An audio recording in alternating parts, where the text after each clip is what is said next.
Today news బులెటిన్ల ముందుగా headlines చూద్దాం. కేసీఆర్ బయటకు రావడం లేదన్న కాంగ్రెస్ విమర్శలపై కేటీఆర్ స్పందన. హెచ్ఐఎల్టీపీ స్కామ్ పై ఆధారాలతో అసెంబ్లీ చేరుకున్న మహేశ్వర్ రెడ్డి. చర్చకు కాంగ్రెస్ నాయకులు గైర్ హాజరు. అమరావతి అంతులేని కథ, చంద్రబాబుపై అంబటి రాంబాబు ఫైర్.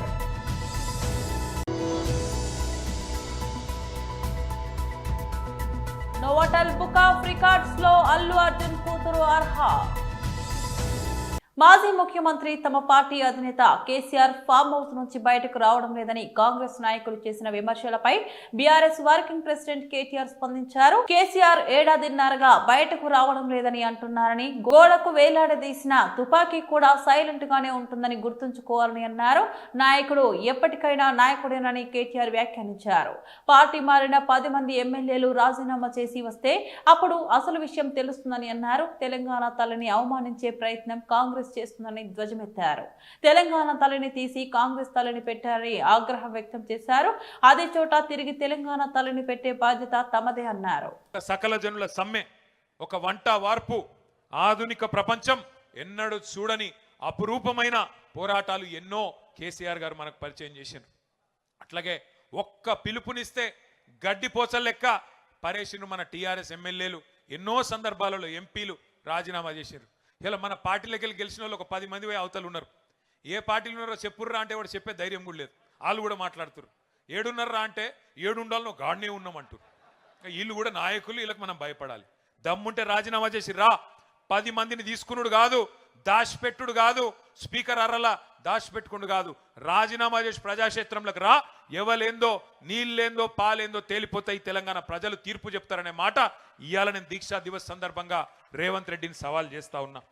ఉద్యమ పార్టీని మింగేయడానికి కాంగ్రెస్ పార్టీ కుట్రలు కుతంత్రాలు ఎన్నో చేసింది. మన 10 మంది ఎమ్మెల్యేలని ఇవాళ మొదటిసారి కాదు కాంగ్రెస్ తీసుకున్నాడు. 2004లో 5లో కూడా తీసుకుపోయినరు. 26 మంది గెలిస్తే మనోళ్ళు ఆ రోజు కూడా 10 మందిని తీసుకుపోయింది ఇదే దిక్కుమాలిన కాంగ్రెస్ పార్టీ. ఆ రోజు కూడా మన వాళ్ళని ఎమ్మెల్యేలను 10 మందిని ఎత్తుకపోయింది ఇదే దిక్కుమాలిన కాంగ్రెస్ పార్టీ. కానీ ఈ కౌరవులు, సైంధవులు, మారీచులు, విలన్లు ఎప్పుడు కూడా ఉంటారు, ప్రతి కథలో కూడా ఉంటారు. కానీ వాళ్ళని కొట్టి మళ్ళీ గెలుస్తేనే అదే మరి మన కథ కూడా రక్తి గడుతుంది. అందుకే నేను మీకు ఒక కథ గుర్తు చేస్తున్నా. బాలనాగమ్మ కథ ఎరికైనా మీకు ఎవరికైనా? బాలనాగమ్మను కుక్కలాగా మార్చి ఎత్తుకపోయి పాతాళంలో బంధించిండు మాయల ఫకీర్.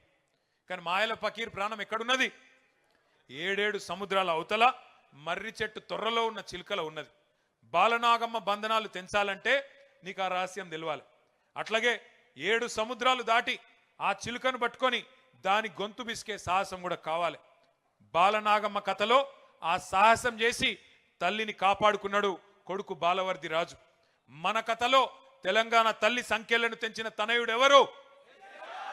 తల్లికే జన్మనిచ్చిన తనయుడు, తల్లికే దాస్య శృంఖలాలను తెంచిన తనయుడు, ఉద్యమంలోంచి ఉద్భవించిన ఆ తెలంగాణ తల్లికి ప్రణమిల్లిన తనయుడు మన నాయకుడు కేసీఆర్. అందుకే గర్వంగా చెప్పుకుందాం, కేసీఆర్ అనే 3 అక్షరాలు, కేసీఆర్ అనే 3 అక్షరాలు లేకుంటే ఇవాళ తెలంగాణ లేదు అన్న మాట అక్షర సత్యం. ఎవడు అవునన్నా కాదన్నా ఇది వాస్తవం. హెచ్ఐఎల్టీపీ స్కామ్ పై ఆధారాలతో అసెంబ్లీ చేరుకున్న మహేశ్వర్ రెడ్డి. చర్చకు కాంగ్రెస్ నాయకులు గైర్ హాజరు.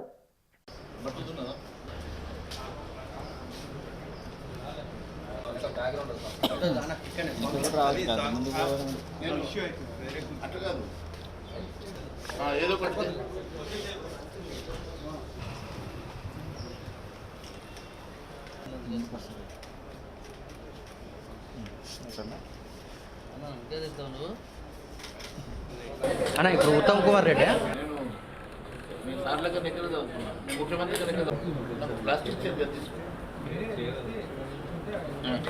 బట్టి కూడా పెట్టేసాడు. పేపర్ తీసుకోమంటారు.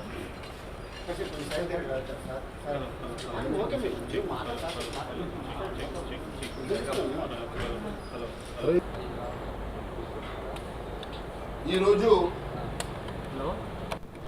భారతీయ జనతా పార్టీకి అవగాహన లేదని మాట్లాడినటువంటి మంత్రి ఉత్తమ్ కుమార్ రెడ్డి గారు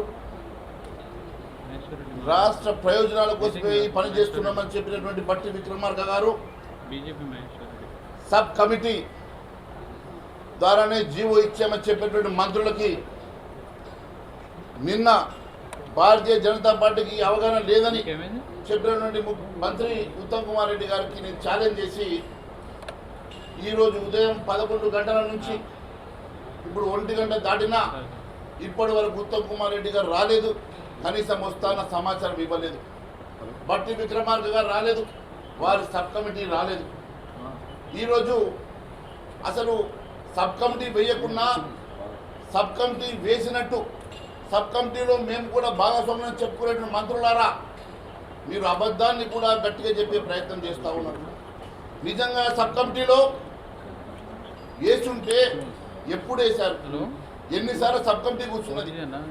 ఎంతమంది అధికారులు సబ్ కమిటీలో ప్రెసిడెంట్ ఉన్నారు? మరి వారు సంతకాలు పెట్టారా? సబ్ కమిటీ మీద ఏం స్టడీ చేసింది? సబ్ కమిటీ మినిట్స్ ఏంది? సబ్ కమిటీ అవుట్కమ్ ఏంది? మరి పబ్లిక్ డొమైన్లో పెట్టినని అడుగుతున్నా. ఈ సబ్ కమిటీలో ముఖ్యమంత్రి గారు తెలివిగా 4 సబ్ కమిటీ మెంబర్స్గా వేసిండ్రు. నేను ఒకటే అడుగుతా ఉన్నాను, 4 దుష్ట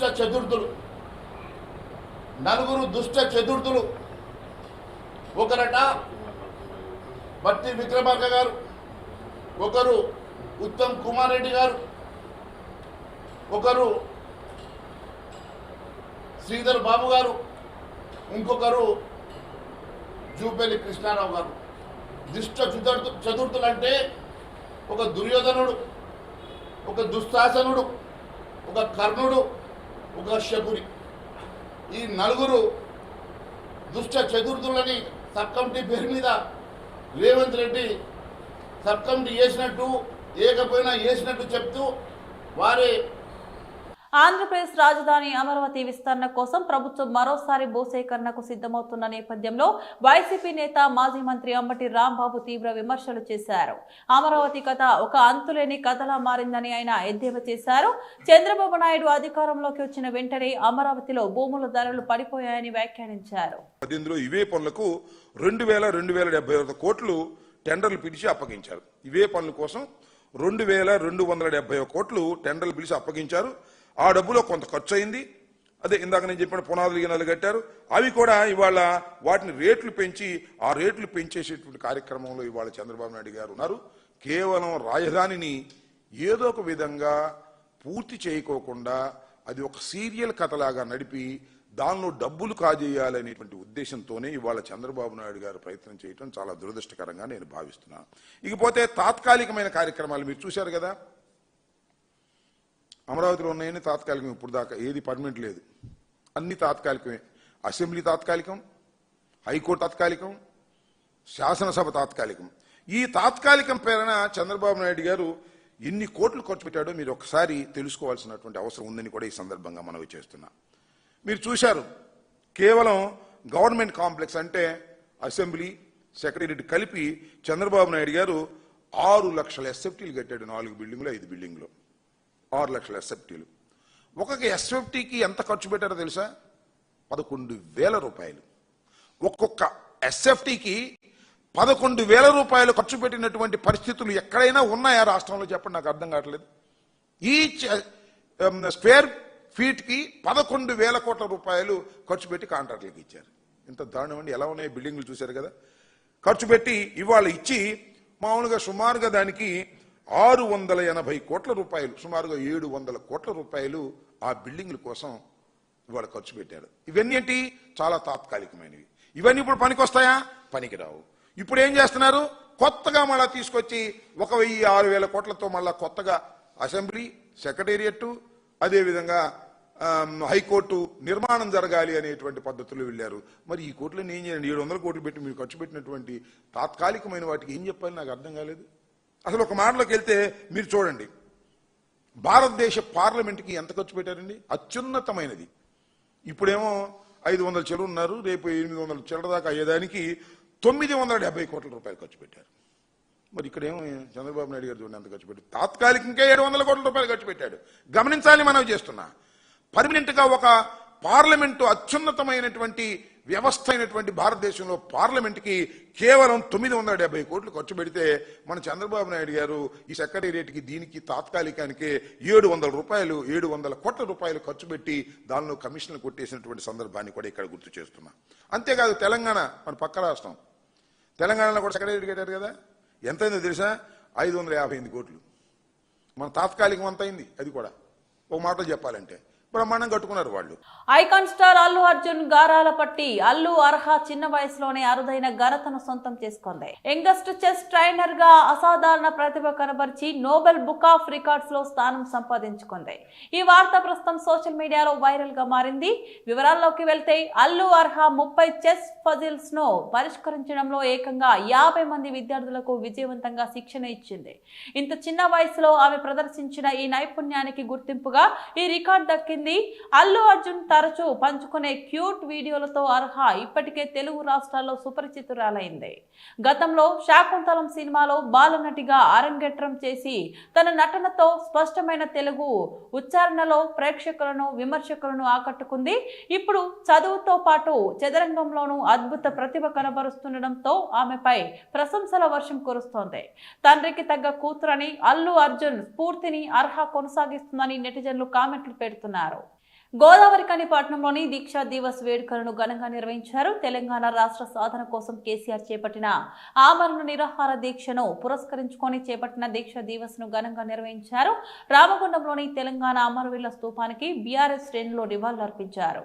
అదేవిధంగా నగరంలోని తెలంగాణ తల్లి విగ్రహానికి పూలమాల వేసి నివాళులర్పించారు. అనంతరం ప్రభుత్వ ఆసుపత్రిలో రోగులకు పండ్లు పంపిణీ చేశారు. ఈ సందర్భంగా బీఆర్ఎస్ జిల్లా అధ్యక్షులు కోరుకంటి చందర్ మాట్లాడారు. ఈ కార్యక్రమం బీఆర్ఎస్ పార్టీ నాయకులు కార్యకర్తలు పాల్గొన్నారు.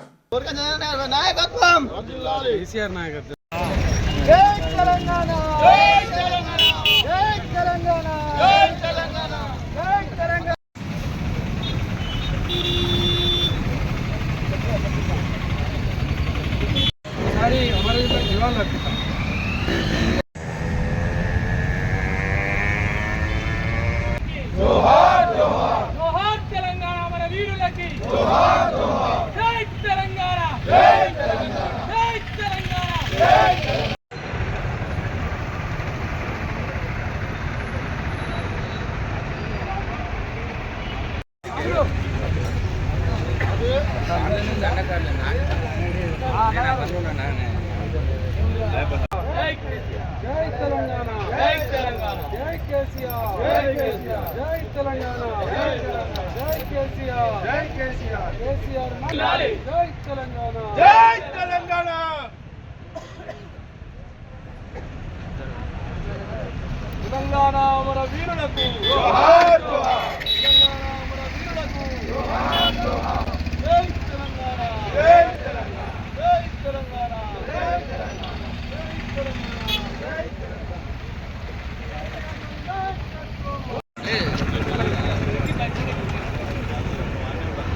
కేసీఆర్ గారి దీక్షా ఫలితం అనేక మంది ఉద్యమకారుల ఆత్మ బలిదానాల ఫలితమే, అమరవీరుల ఫలితమే ఈ తెలంగాణ రాష్ట్రం. తెలంగాణ ఉద్యమం 50 ఏళ్ల ఈ యొక్క ఉద్యమ సాధన పోరాటం కేసీఆర్ గారు నవంబర్ 29 నాడు అమర నిరాహార దీక్ష చేయడంతో మలుపు తిప్పింది. తెలంగాణ ప్రజలందరినీ కూడా ఒక్కటి చేసింది. కులాలు లేవు, మతాలు లేవు, పార్టీలు లేవు, జెండాలు లేవు. అందరి లక్ష్యం కూడా తెలంగాణ రాష్ట్రం అనేటువంటి ఒక గొప్ప ఆలోచనను తెచ్చినటువంటి దీక్ష కేసీఆర్ గారి నవంబర్ 29 నాటి దీక్ష.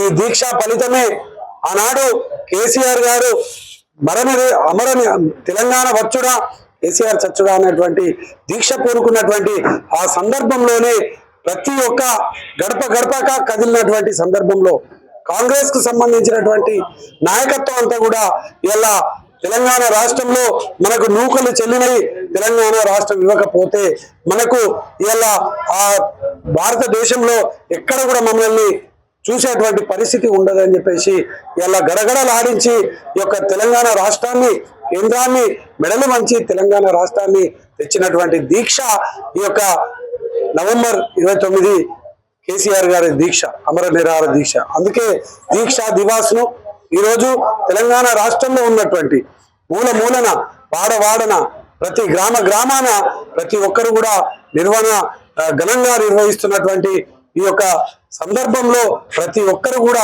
ఇలా ప్రతిజ్ఞలు మూది ప్రతి ఒక్కరు కూడా మళ్ళీ మాకు కేసీఆర్ గారు ముఖ్యమంత్రి అయితేనే ఈ తెలంగాణ రాష్ట్రం అభివృద్ధి చెందుతుందని ఇలా ప్రతిజ్ఞలు మూడుతున్నటువంటి ఈ యొక్క సందర్భంగా ఆ దీక్షా దివాస్ సాక్షిగా మళ్ళీ మన పోరాట స్ఫూర్తిని పోరాట పటిమను ముందుకు నడుద్దాం. తప్పకుండా తెలంగాణ రాష్ట్రంలో కేసీఆర్ పాలనను తెద్దామని సందర్భంగా నేను తెలియజేస్తా ఉన్నాను. ఏపీలో ఏపీ డిఐసి అభివృద్ధి అడుగులు పడుతున్నాయి.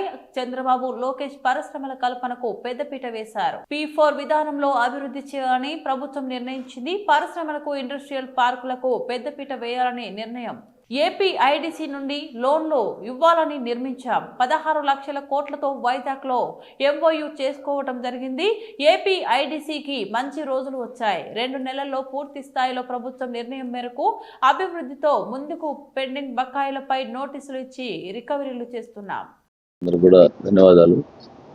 అలానే ఏపీఐడిసి అనేది 1960లో రాష్ట్ర ప్రభుత్వం ఆ రోజుల్లో ఉన్నటువంటి ఇండస్ట్రీలకి కోఆపరేట్ చేయాలని చెప్పేసి ఫైనాన్షియల్ కోఆపరేషన్ చాలా అవసరం అని చెప్పేసి అక్కడ ఉన్నటువంటి పరిశ్రమలకి బ్యాంకింగ్ సెక్టర్ అప్పట్లో ప్రైవేట్ సెక్టర్లు ఎక్కువగా ఉండటం వల్ల వాళ్ళు కూడా అంత కోఆపరేషన్ చేయకపోవటం వల్ల ఒక ఇండస్ట్రియల్ డెవలప్మెంట్కి గవర్నమెంట్ నుంచే సపోర్ట్ చేయాలని చెప్పేసి ఏర్పడినటువంటి ఈ ఏపీఐడిసి అంచెలంచెలుగా ఆ రోజుల్లోనే దాదాపుగా 792 కంపెనీస్కి అప్పుడున్నటువంటి స్టార్టింగ్ స్టేజ్లో ముఖ్యంగా గవర్నమెంట్ మీద ఆధారపడే పరిశ్రమలన్నీ కూడా ఉండేవి.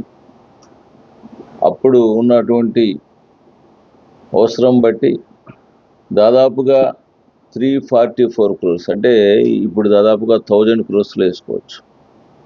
344 crores ఇప్పుడు వరకు ఏపీఐడిసి నుంచి పరిశ్రమలకి లోన్ల ద్వారా ఇవ్వటం జరిగింది. కానీ దురదృష్టవశాత్తు కొన్ని కారణాల వల్ల 2005 నుంచి ఏపీఐడిసి గ్రోత్ ఆగటం జరిగింది. పూర్తిగా 2005-6 నుంచి స్తంభం చేయటం జరిగింది. అంటే దానికి ఒక కారణాలు కూడా చాలా ఉన్నాయి. ఎందుకంటే ప్రైవేట్ సెక్టార్లు బ్యాంకింగ్ సెక్టార్లు చాలా విస్తృతంగా వచ్చేసినాయి. చాలా వరకు ఏదైతే పరిశ్రమల యజమానులు ఉన్నారో వాళ్ళందరూ కూడా ప్రైవేట్ బ్యాంకుల్లో కూడా చాలా స్పీడ్గా వాళ్ళకు ఉన్నటువంటి లోన్లు తీసుకోవడం జరుగుతుంది. అందువల్ల పెద్దగా గవర్నమెంట్ మీద ఫోర్స్ లేకపోవటం, తద్వారా ఇప్పుడు ఏపీఐడిసి మళ్ళీ అప్పుడున్నటువంటి అకౌంట్స్ అన్నీ కూడా పెండింగ్ ఉండటం వల్ల గత ప్రభుత్వాలన్నీ కూడా ఏదైతే అంతకుముందు 2005లో ఉన్నటువంటి కాంగ్రెస్ కానీ మెదక్ జిల్లాలో వరి ధాన్యం కొనుగోలు ప్రక్రియను వేగవంతం చేయాలని జిల్లా కలెక్టర్ రాహుల్ రాజ్ సూచించారు. రైతుల సంక్షేమాన్ని దృష్టిలో ఉంచుకొని ప్రభుత్వం ఏర్పాటు చేసిన కొనుగోలు కేంద్రాలు సమర్థవంతంగా పనిచేయాలని ఆయన స్పష్టం చేశారు. నిజాంపేట మండలం చెల్మేన గ్రామంలోని కొనుగోలు కేంద్రాన్ని ఆర్డీఓ రమాదేవి, తహసీల్దార్ శ్రీనివాస్ తో కలిసి కలెక్టర్ పరిశీలించారు. ఈ సందర్భంగా కలెక్టర్ మాట్లాడుతూ 2025-26 వానాకాలం వరి ధాన్యం కొనుగోలు ప్రక్రియ ప్రక్రియను త్వరగా పూర్తి చేయాలని అధికారులను ఆదేశించారు. కేంద్రాలకు వచ్చే రైతులకు ఎలాంటి ఇబ్బందులు రాకుండా తాగునీరు, నీడ వంటి మౌలిక సదుపాయాలు తప్పనిసరిగా ఉండాలని సూచించారు. టర్పాలిన్లు, గోనె సంచులు, తూకం యంత్రాలు, తేమ యంత్రాలు, ప్యాడీ క్లీనర్లు వంటి అవసరమైన సామాగ్రి పూర్తిగా సిద్ధంగా ఉంచాలని అన్నారు. అధికారులు తమ పరిధిలో కొనుగోలు కేంద్రాలను ప్రతిరోజు సందర్శించాలని కలెక్టర్ రాహుల్ రాజు ఆదేశించారు. ధాన్యం కొనుగోలు పురోగతిని గమనించి అవసరమైన చోట వెంటనే చర్యలు తీసుకోవాలని సూచించారు. ఈ కార్యక్రమంలో కొనుగోలు కేంద్ర నిర్వాహకులు సహా పలు అధికారులు పాల్గొన్నారు. మట్టి కాదు మేడం, ఇది రోగం, అదొక రోగం, అది చాలా దానికి వస్తుంది.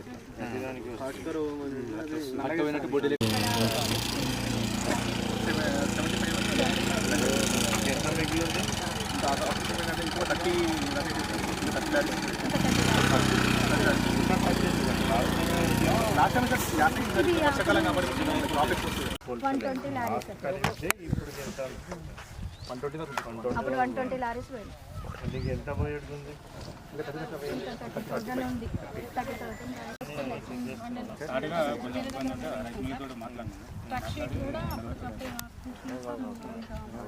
క్లీన్ చేసిందా ఇక్కడ ఏమన్నా?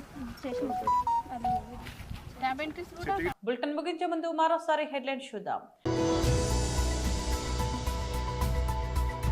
కేసీఆర్ బయటకు రావడం లేదన్న కాంగ్రెస్ విమర్శలపై కేటీఆర్ స్పందన.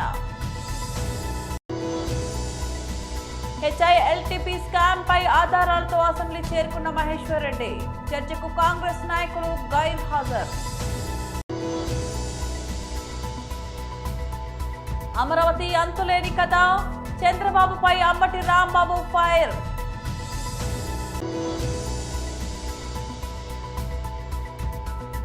నోవాటల్ బుక్ ఆఫ్ రికార్డ్స్ లో అల్లు అర్జున్ కూతురు అర్హ. ఇవి బులెటిన్ అప్డేట్స్. మరో బులెటిన్ లో మళ్ళీ కలుద్దాం. అంతవరకు సెలవు. నమస్తే.